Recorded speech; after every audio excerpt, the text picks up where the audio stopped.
Let's see how to upload zip files in your Wix website. Loading zip files in Wix allows you to share compressed files with your site visitors.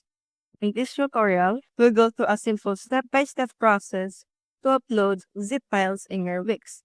First, you need to open your Wix account on your browser, and once you're in, go to the Wix editor and access the page where you want to add the zip files. Click on the Add menu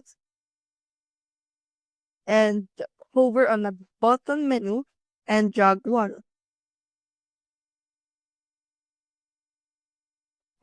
Click it and right click. Click the link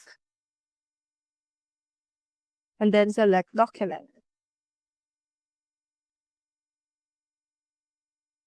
Click choose files for you to be able to upload your zip file and then click apply to link it to the button.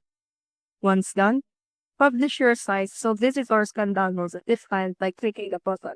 And that's it. That's how you upload zip files in your Wix website. See you soon.